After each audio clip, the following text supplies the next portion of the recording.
예, 자, 라오디게아 교회에 보내신 성령의 편지 이어서 말씀 나눕니다. 바로 자료 말씀 들어갑니다. 라오디게아 교회의 시기는 청교도 운동의 영향을 받은 영국 성공회에서 순수한 신앙으로 개혁된 청교도 무리인 형제회가 다시 종교체계와 제도들을 실행하기 시작하므로 주님이 원하시는 필라델피아 교회 생활을 유지하지 못하고 영적 교만으로 타락한 때부터 오늘에 이릅니다. 이 영적 교만은 불과 100년도 가지 못해가지고 영적으로 교만해졌죠. 그래가지고 형제의 책임 형제라고 하는 분들은 신부 목사들을 비판해 가면서 자기들은 신부 목사들의 권위보다도 훨씬 더 강력한 권위를 이렇게 주장하고 있어요. 그런 거 보면 참 사람이라는 건 이렇게 자신도 모르게 빨리 타락하게 마련인 것처럼 교회에서 은사가 있는 형제들이 더 조심하지 않으면 쉽게 타락할 수 있다라는 걸 그림으로 벌써 보여주는 거죠. 그래서 하나님이 정하신 어떤 한계, 분수 이런 것을 지나쳐버린 형제회는 왜 그러냐면 이제 그들은 지식축을 했기 때문에 지식이라는 건 사람을 교만하게 하는 것이거든요. 그래서 그래요. 뭐 그분들이 만나서 대화를 해보면 진짜 그 언어학자들 이런 사람들 히브리어 헬라어 막 찍찍 내 갈기는데 보면은 이야 막 허공을 써지죠. 이야 정말 부럽기도 하고 그래도 얼마나 이쁘게 잘 쓰는지 히브리어 헬라어 막 글 써가면서 하는 거 보면 참 부러운 면도 있긴 있어요. 그들은 성만찬식과 침례의식을 버리지 못하였고 여성도들에게 수건을 쓰게 하는 규례를 지키는 등 율법적인 제도를 실행하면서 신종율법이죠. 교회의 일치를 지나치게 강조하다 보니 종교조직으로 굳어져서 탁월한 어떤 은사자가 교황을 대리한다. 세상 개신교계의 그 당회장 목사를 총회장 목사를 대리하는 거죠. 그보다도 권세를 더 늘리려고 그러죠. 형제회는 이런 여러 형태의 모임으로 분열되어 성경침례회 많이 들어봤을 거예요. 지방입장파, 구원파 등등의 이상한 종교 조직들이 나왔으며 기존 형제회는 더 이상의 발전을 하지 못하고 굳어졌습니다. 라오디게아라는 도시는 소아시아의 두루기아도 내에 있는 상업도시로서 아시아 전역을 통치하는 여기 말하는 아시아라는 것은 뭐 우리가 살고 있는 극동아시아나 동남아시아나 이걸 말하는 게 아니라 중동아시아를 말하는 거예요. 중근동, 소아시아라고 그러죠. 행정의 중심 도시였는데 헬라의 안티오쿠스 2세 데오스가 이 성읍을 건설하고 그 아내인 라오디게의 이름을 따라서 지었습니다. 지명의 뜻은 의인 혹은 일반인들의 의견이라는 의미가 있습니다. 이 일반인들의 의견이라는 것이 강력하게 자리를 잡는 게 소위 말하는 세상에서는 민주주의라고 그러죠. 일반 백성들이 모든 국가의 모든 권력을 백성들에게서 나온다라는 그런 사상으로 이제 발전하게 됐죠.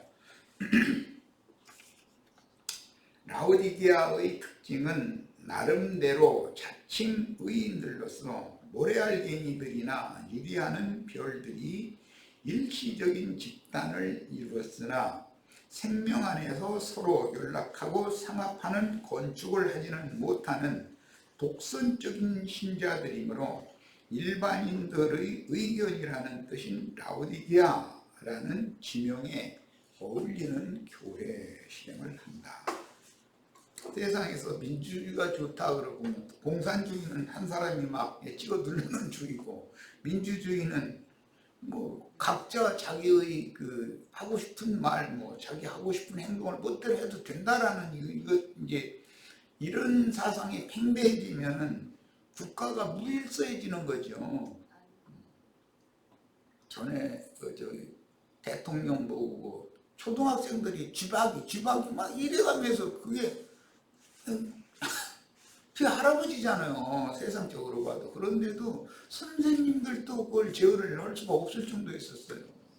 그럼 뭐 시간이 가면 갈수록 예, 그 일반인들의 의견 그것을 더 중시하게 되고, 일반인들이 이제 힘이 없으니까 단체를 결성해가지고 노조니 무슨 이제 이런 걸 결성을 해가지고 머리 찌들고 단체로 나와가지고 막 이제 난리 내는 거죠.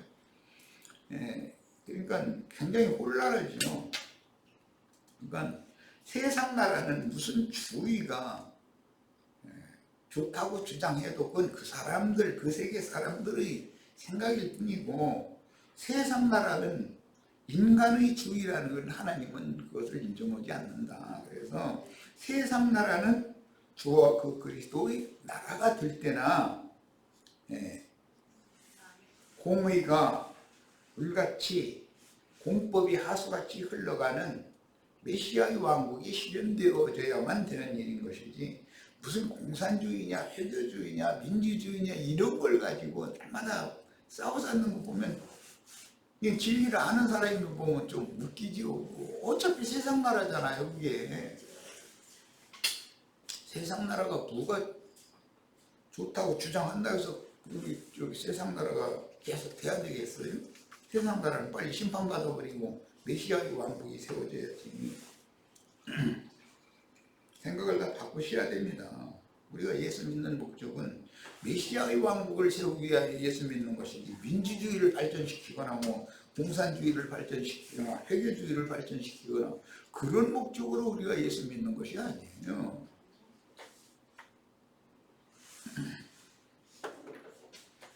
자, 그러다 보니 우리는 다 형제라는 객관적인 교리상의 수평 관계만 중시하고, 형과 동생의 장유, 차소, 하나님의 생명 질서죠.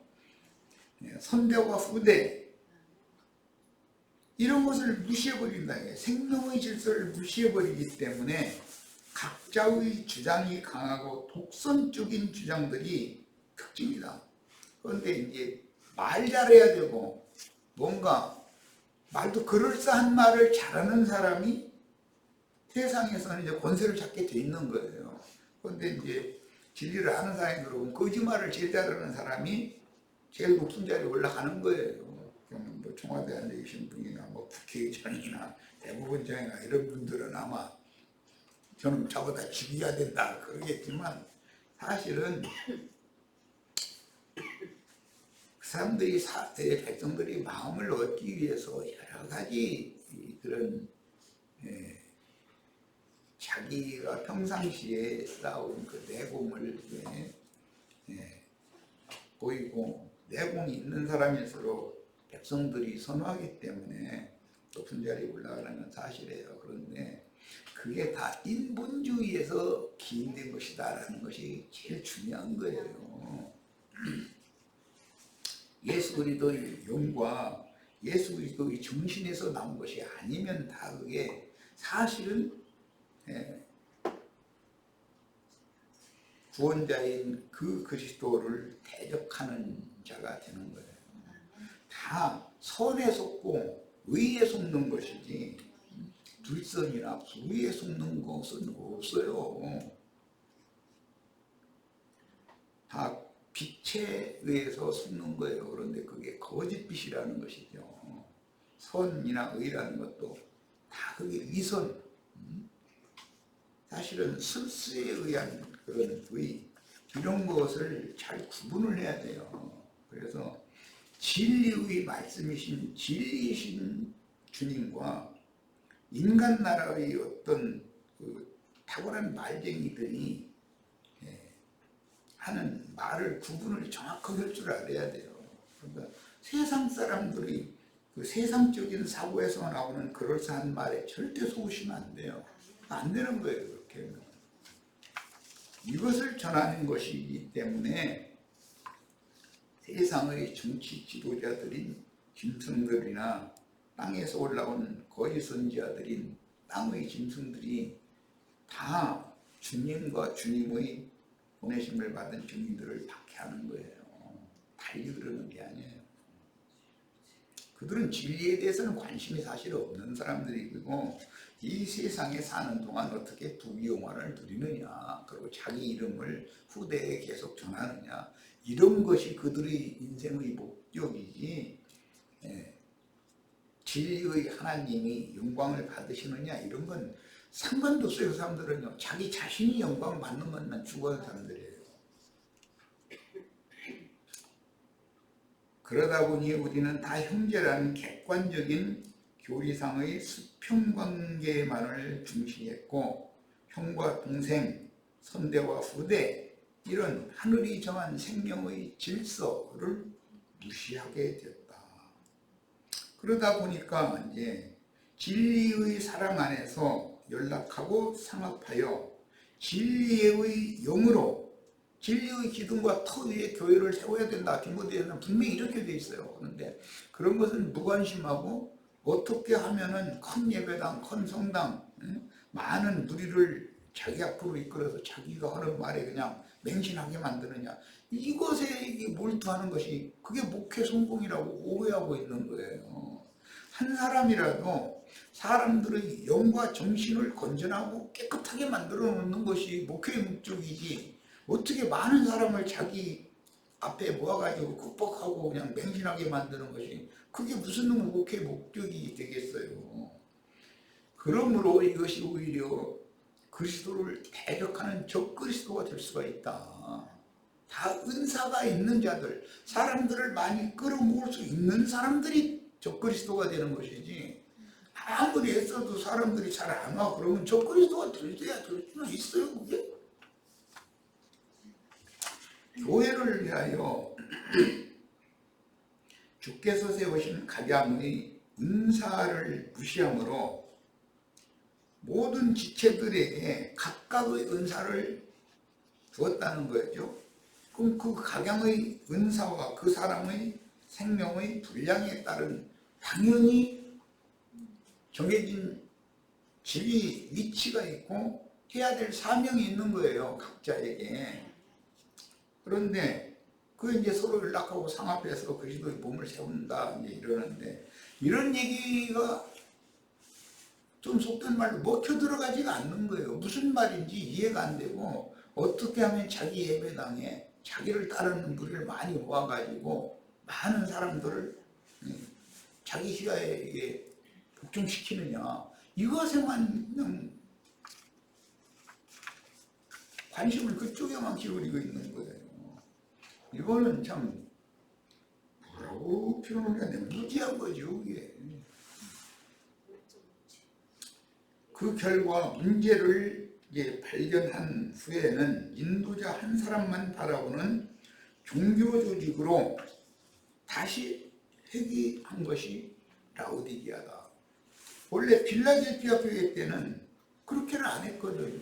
모든 지체들이 은사를 다 인정해주고 각자 자기 은사와 자기 맡은 사명을 잘 할 수 있도록 목회자는 서로 연락하고 상업해서 그리스도의 몸을 세우도록 이렇게 목회를 해야 당연한 건데, 나중에 무질서해지다 보니까 인위적으로 이 질서를 잡아야지 안 되겠다 싶으니까 책임형제 제도를 딱 둬버린다. 신부 제도나 목사 제도나 책임형제 제도나 하는 짓은 똑같은 것이지 명칭을 바꿨다 해서 바꿔지는 건 아니잖아요. 뭐가.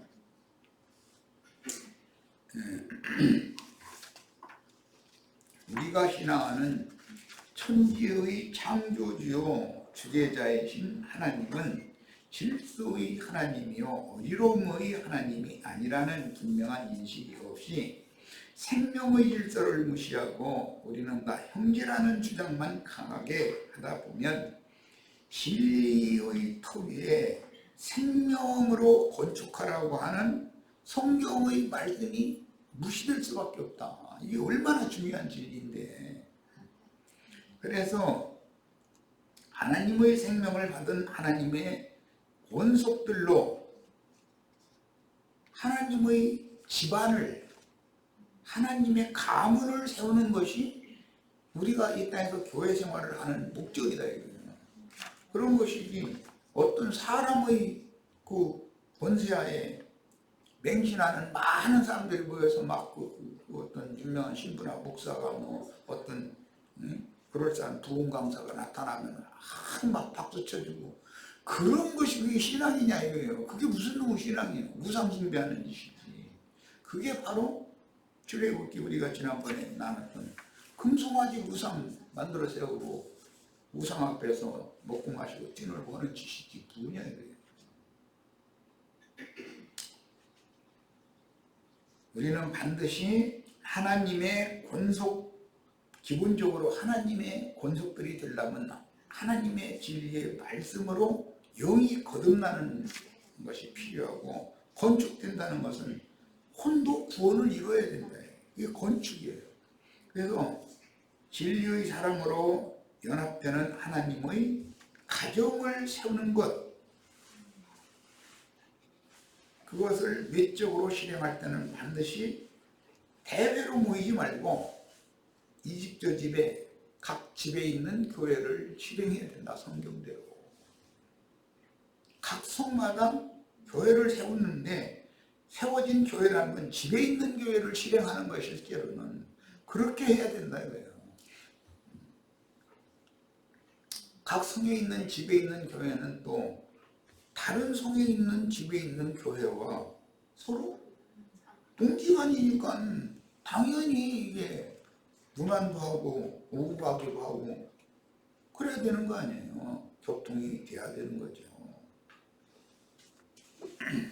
그런데 자기를 위주로 하는 어떤 그런 큰 종교 집단을 세우는 것에만 혈안이 되어 있으면 그리스도의 몸을 세우는 게 아니라 알고 보면 해치는 자들이고 짐승의 몸을 세우는 거다. 이게 이런 거에 대해서 명확한 인식이 필요합니다. 그 다음에 더구나 인도 직분이 없거나 무시당하는 약물이는 오합지졸이 되게 마련이고, 얼마 가지 않아서 길을 잃고 헤매게 마련이므로, 그래서 어떤 성에 교회가 세워지면 반드시 장로를 세우라 그런 거예요. 인도자가 필요한 거죠. 그런데 그 장로 말 그대로 노인 뭐 늙은이 뭐 이제 그런 뜻이지만 문자대로는 노련한 아버지와 같은 그런 직무를 하는 장로를 세워야 되는 거예요. 그리고 노련한 자매님들은 다른 지체들 모두를 함께 보듬고 교회를 위해서 헌신하는 어머니와 같은 그런 헌신자들이 세워져야만 주님의 교회를 세울 수 있는 것이지, 다 세상 말로 자기 잘난 체 하고자 하는 이런 생각만 갖고 자기 성경줄이나 읽은 거 있어가지고 머릿속에 들어있는 성경에 관한 지식이 그런 것을 자랑하고자 하는 야심이 드러나면 약물이들은 벌써 딱 싫어하는 거예요. 이 진리를 아는 약물이들은. 그런 걸 배워야 된다 우리는. 그 다음에 라오디게아 교회를 실행하는 성도들의 신앙 상태는 탁월한 메시지들이 있고 여러 가지의 새로운 교리들에 대해서 확신에 따른 헛된 자긍심과 교만에 사로잡혀서, 이건 영적 교만이에요. 건너버린 것이 특징이다. 그래서 빌라델피아 교회에서는 다시는 나가지 않는다는 말이 얼마나 중요한지를 알아야 돼요. 따라서 스스로 모든 것을 다 가졌다고 자부하며 다 되었다고 여기는 영적 교만 때문에 견고한 믿음의 터 위에 서서 참된 진리의 생명을 추구하는 열심과 진지함이 없이 시간이 지나면서 습관화된 타성에 젖어서 신앙생활이 미지근한 상태로 떨어질 수밖에 없다. 사울같이 불같은 열심을 내던 사람이 바울이 되면 여전히 다른 신을 위해서 열심 내던 사람이 참 신을 위해서 목숨을 내 던져야 되는 거예요. 그렇게 하라는 뜻이지, 다른 신을 섬길 때는 열심을 내던 사람이 참 신께로 돌아와가지고는 미지근해지라는 말이 아니다 이 말이에요.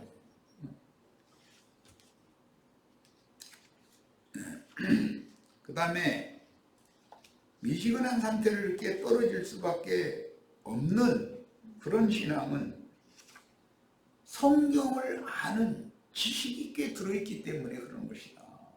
자기 지식에 다 미치지 못한다고 생각하니까 나중에는 혼자 열성을 내고 막 하다가 나중에는 혼자 나자빠져 버리는 거예요.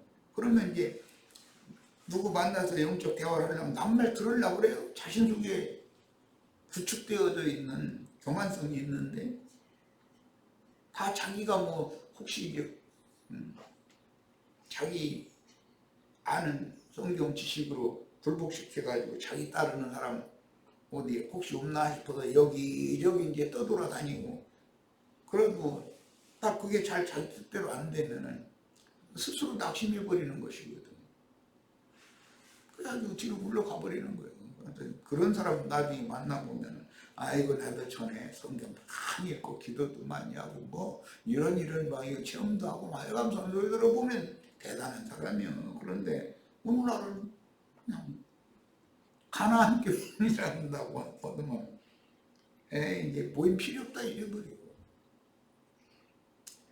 모임에 왜 필요가 없겠습니까? 모이지 않으면 교회가 아닌 건데 구속받은 성도들의 모임을 교회라고 그러는 거예요. 다 개인을 교회라고 하는 게 아니라.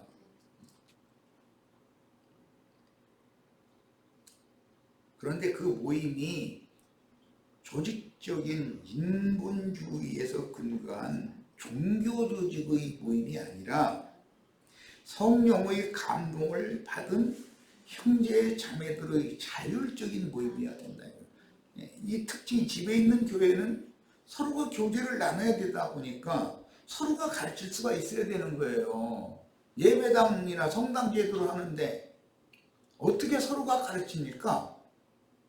신부님이 강론하고 있는데 목사님이 설교하고 있는데 목사님 목사님 신부님 그 설교 말씀 이거 그 성경과 안 맞는데요.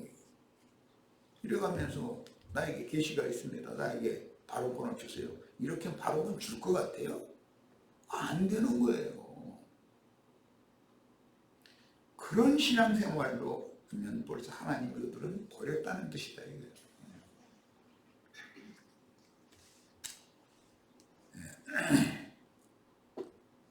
우리는 주님이 이루신 사역을 믿을 때, 믿는 것도 처음에 믿을 때보다 지금은 구원이 더 가까워졌다 이런 말씀이 나왔어요. 그러면 나중 믿음이 더해져 가지고 사람이 온전케 되어진 정도가 나타나야 되잖아요. 누가 이제 이래라 저래라 안 해도 주의 성령과 연합된 그 세 사람이 장성한 자가 됐으면 자연히 열매를 맺게 돼 있어요.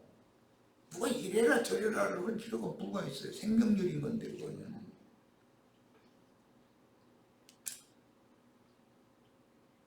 그래서 주님께서 이루신 사역을 마음에 믿을 때 구원받은 사실이 너무 확실하다.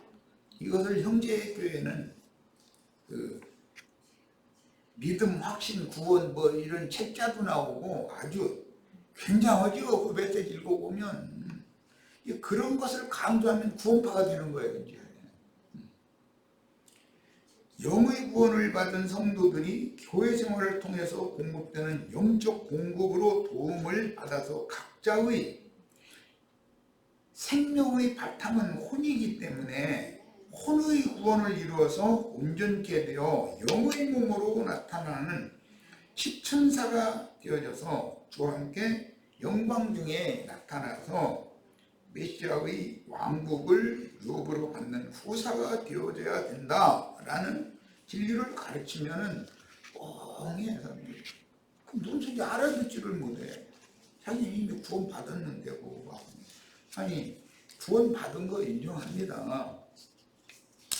구원을 받은 것이 다가 아니고 두렵고 떨림으로 각자 자신의 구원을 또 이루는 과정이 남아있는 거예요. 다 된 사람이 어디 있어요. 이 육신의 장막을 입고 있다는 뜻은 아직 주님이 만족하게 여기지 않는다는 뜻인 것이고, 또 주님의 사명을 그에게 위임했다는 뜻인데, 또 그걸 생각을 해야지. 나는 다 됐다 뭐 이런 식으로. 라오디게아 교회에 유리하는 별이잖아요. 그냥 다 자기 말만 들어야 된다는 사상이 굳어져 버리면 그게 살았다 하는 이름은 가졌으나 사실은 죽은 자다.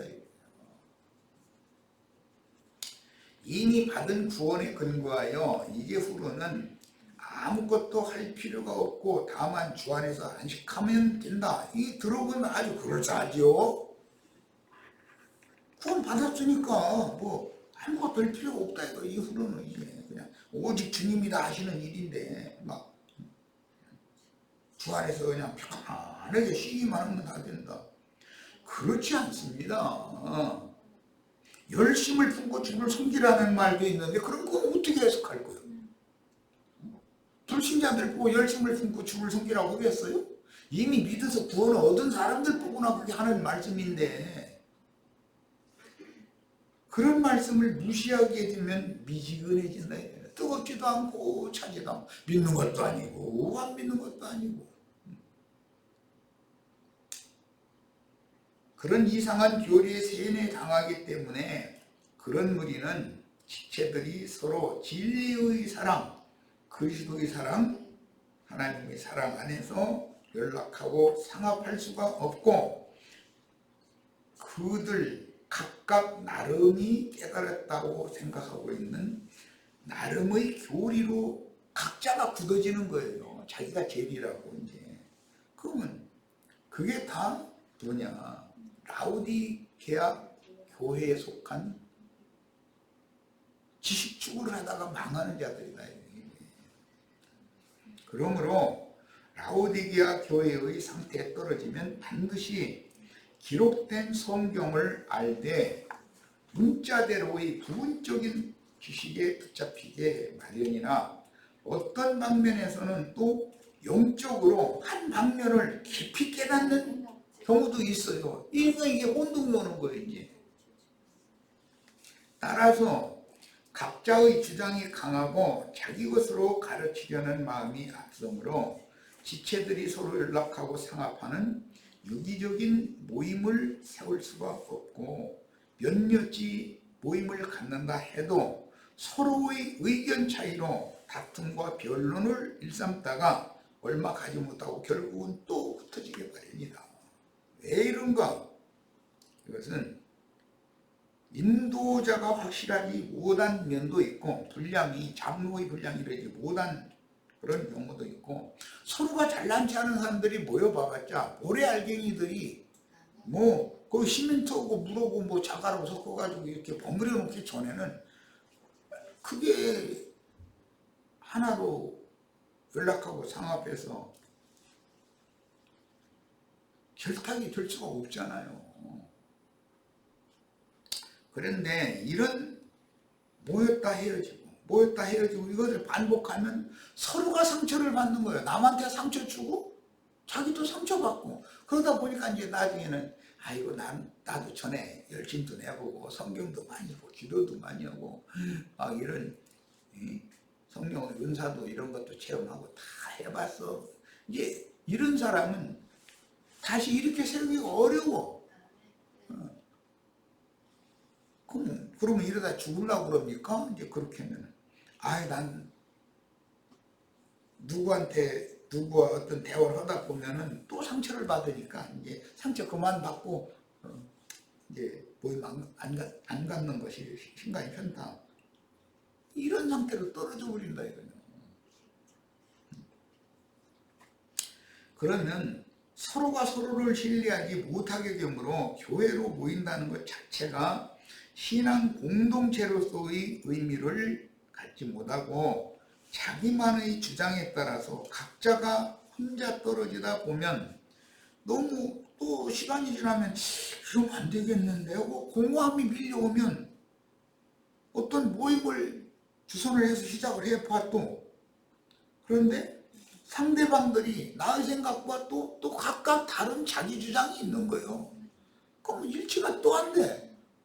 이런 것을 반복하다가 생애를 마치면 차라리 사대교회만 또 묻어다 이거예요. 사대교회 사람들은 늘 나는 성경에 대한 아는 지식이 너무 없는 사람이니까 난 부족한 사람이니까 라고 생각하니까 모임을 세우기가 쉬워요. 전도를 하면. 그런데 지나쳐버린 사람은 모임이 안 되는 거예요.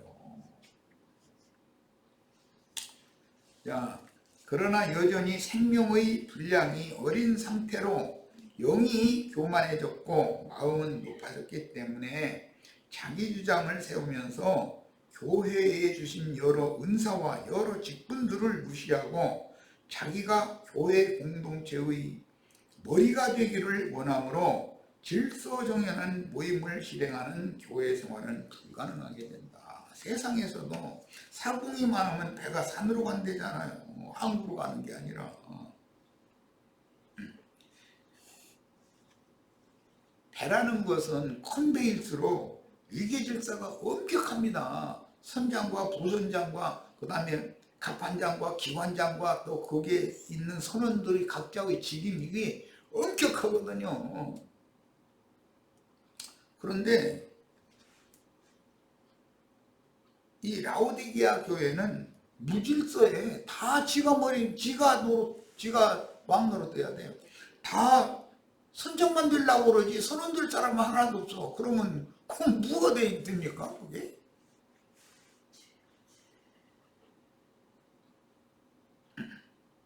그들이 이렇게 된 원인은 로마교나 개신교계의 각 교단, 교파들이 가르치는 신앙 지도는 진리의 지식이 너무 부족하므로 오랫동안 어느 모임에서 최소의 어린아이 신물인 초보의 도를 반복해서 가르침을 받다가 부분적이나마 영적인 빛을 보고 나서는 로마교나 사대교회의 모든 실행에 대하여 벌써 그 마음에서 영적인 말씀을 달게 받아들이고 먹는 그런 자세가 아니다.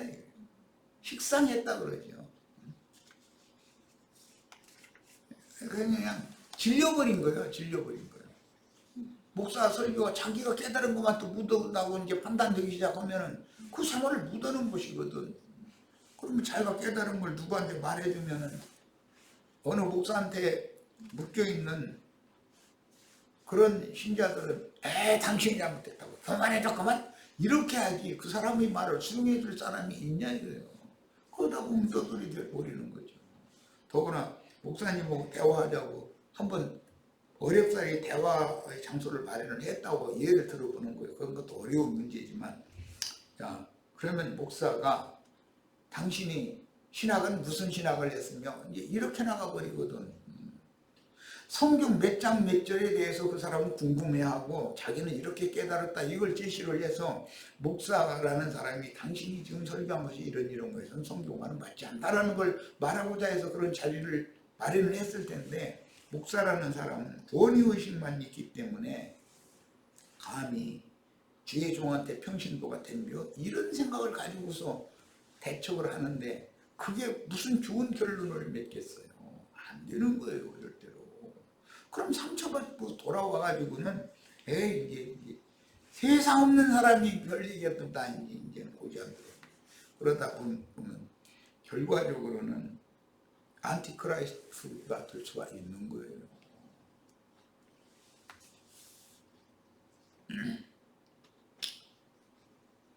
그래서 로마교나 개신교의 교파교회에 속한 신자들은 진리의 말씀에 대한 지식이 부족하다는 것을 스스로 인정하므로 그 마음은 단순하고 순수하나 건너먹어 버린 라오디게아 교회의 신자들은 부분적으로 아는 성경을 모든 진리 가운데로 인도를 받아서 넓게 깊이 이렇게 읽는 눈이 아직 열리지 않은 거예요. 그런 단계로 넘어가는 과정이죠. 세상으로 말하자면은 청소년기에 있다 이거예요. 굉장히 위험한 때요, 그게.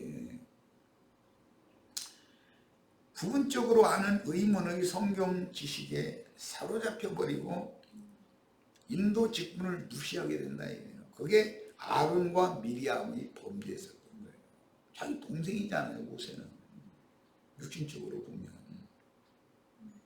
하나님이 그 미리암과 아론에게 막 그냥 험한 말씀을 했었던 거잖아요.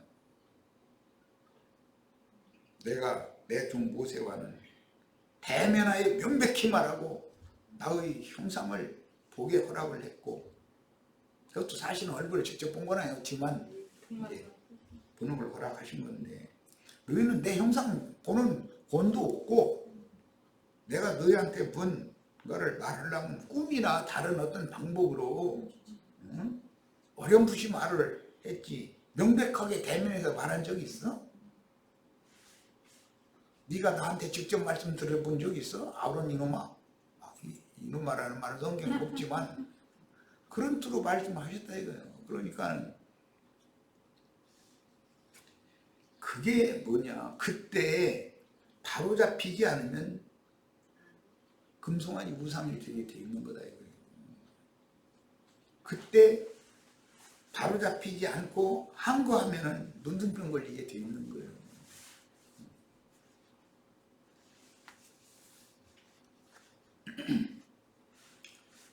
그래서 말씀의 실제 내용인 영과 생명의 공급에 대한 새맛을 잃게 되고 본능적인 지식으로 굳어진 나름의 주관에 따라서 자만해지게 마련이므로 말씀이 믿음으로 화합하여 자신의 생명이 되는 체험을 거치지 않은 나름식은 체하게 돼 있다. 걸려 넘어지게 하는 요인이 될 수가 있다. 그러니까 물도 맹물 계속 마시면 안 되는 거예요. 포도주를 자기 소화할 수 있는 양만큼 포도주를 가끔 써라 그랬어요. 그러면 기독교식으로 자면 술 취하지 말라고 그랬는데 근데 포도주를 사랑하는 바울이 사랑하는 제자인 디모데 보고 너 물만 마시지 말고 포도주를 가끔 써라 이랬는데 그러면 술을 권했다는 말이 세상적으로? 그 말이 아니잖아. 너 지금까지 하나님의 말씀을 맹물로 진리 주본다 해가지고 맹물만 계속 먹다 보니까 이제 나중에 지금 위장병이 생겼지 않냐 이거요. 자기나는 비위를 인해 누가 안 돼. 상대방이 자기는 그렇게 아는데 다른 각도에서 얘기하면 그게 아니었는데 막 해가면서 이제 얼굴 붉히기 시작하는 거야. 그럼 그게 청년 때는 그럴 수 있죠. 그러지만 하나님 앞에 배우는 사람이라면 포도주를 가끔 마시다 보면은 비위가 가랍게 된다 이거예요. 상대방의 말을 열심히 들어보고 이 사람을 설득하기 위해서는 이 사람은 상대방의 말을 많이 하게 한다는 것은 그 사람이 자기 어디가 나는 병이 걸렸어요, 무슨 병에 들어서 이것을 의사한테 말하게 하는 것과 같은 이치거든. 자세히 들어보면은 그냥 말을 들어보면 이 사람을 치료하려면 어디서부터 손대야 된다는 처방이 딱 나오는 거거든. 노래나 장르에게는.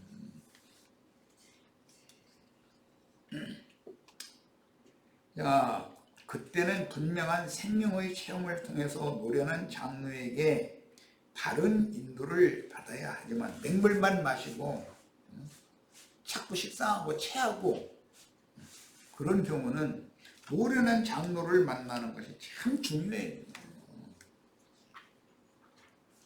청소년기에 선생님 잘 만나야 되고 부모님, 냉철한 부모님을 잘 만나야지 아이고 내 새끼 날마다 이런 것만 좋아하는 그런 부모님이 때가 지금 초달할 때가 됐구나라는 것을 딱 깨달으면 눈 다 감고서 종아리 꺼덕이 놈아 왜 맞는지 한번 생각해봐. 이러고 칠 줄 알아야 되는데 막 자기 새끼 치는 게 막 너무 아까운 거예요. 막 손이 떨리고 그래가지고서는 그 자식을 성공시킬 수가 없다는 거예요.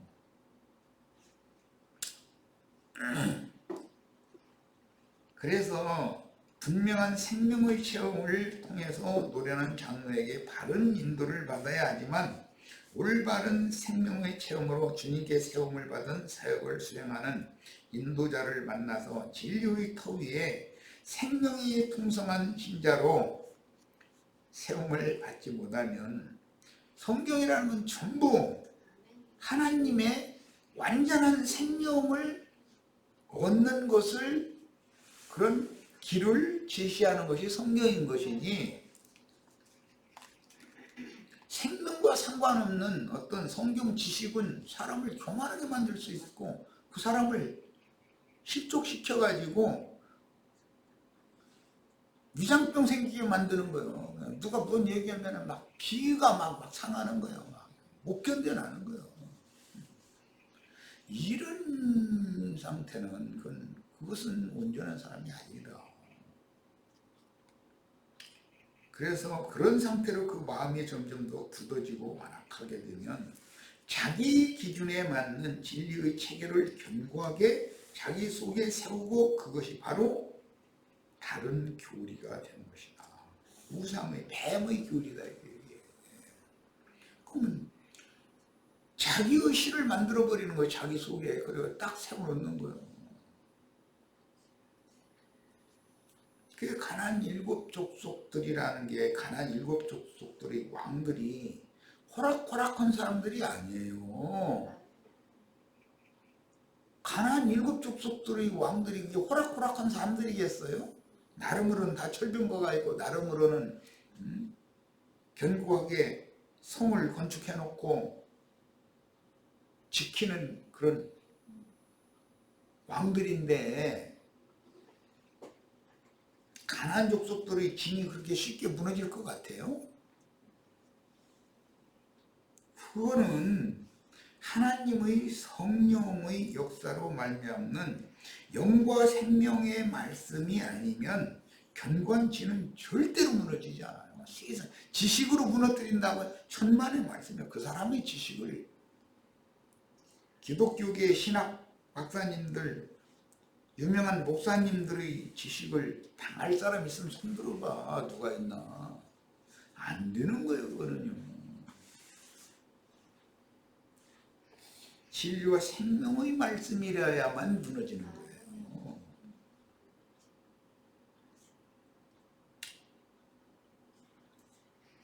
언제나 그렇게 라오디게아 교회에 떨어진 사람들은 비판적이요. 특징이. 그리고 자기가 나름대로 하는 성경 지식만이 가장 옳다고 하는 확신이 너무 강해. 그런데 항상 지금까지의 나에게 깨닫게 해주신 것은 여기까지다라고 생각을 해야지. 똑같은 성경을 읽어도 5년 전에 읽은 성경 그 구절과 3년 후에 읽은 똑같은 구절, 그 다음에 5년 후에 읽은 성경 구절이 해석이 달리될 수가 있는 거예요. 하나님은 너무너무 오묘막측한 분이고 사람의 생명과 그 사람의 처지에 따라서 깨닫게 해주시는 방법도 다양한 방법으로 하실 수 있는 거예요. 그런데 자기는 무조건 다 됐다 생각하고 다른 사람은 무조건 하고 틀렸다고 일단 비판 딱 해버리고 그럼 그 사람에게 무슨 놈의 영적 진보를 하나님이 이루어질 수 있냐 이거예요. 그래서 그런 사람은 영적으로 더 진보하기가 어렵고 독선적인 사람이 되어 변질되기 때문에 교만한 영과 높아진 마음으로 굳어지는 상태, 그 영혼의 상태를 신약 성경에서는 원수들의 견고한 진이다 그랬어요. 사울 사도는 나는 그런 견고한 진을 깨뜨리는 파하는 권세를 주께로부터 위임받았다. 그러면 무슨 말싸움에서 이긴다라는 세상적인 말싸움이나 교리싸움 하는 것이 아니잖아요. 생명의 말씀을 내보내면 들을 귀가 있는 자는 굴복하게 돼 있는 거예요. 그러나 성경 지식을 구비한 신자라면 영적 생명이 풍부한 지도자를 만나서 주께서 교회 중에 세운 장유의 질서에 순종함으로 그 마음을 열고 생명으로 화하는 가르침에 순종한다면 믿음의 말씀을 받았으면 믿음으로 화합해서 생명이 되게 해야 돼요. 획기적인 영적 진보를 이루어서 추수하는 일꾼으로 크게 쓰임받을 수가 있는 신자들이 많은 교회가 또 라오디게아의 특징이다. 라오디게아는 기본적으로 피상적이고 객관적인 지식이 풍성한 사람들이 모이는 교회이기 때문에 이 사람들이 생명의 말씀 앞에 거꾸러진다면, 엊그제 내가 그래서 바울 같으면 아나니아라는 사람을 당연히 만나야 돼요. 아볼로라면 브리스길라 자매를 당연히 만나야 돼요. 누구에게는 누구를 붙여가지고 사람을 꺾어놓는 것이 하나님의 절대 주권이다. 이런 것이 다 이해되어지고 깨달아지셔서 모두가 다 주님 앞에 크게 쓰임받는 축복이 임하기를 바랍니다. 저 시간 여기까지 합니다.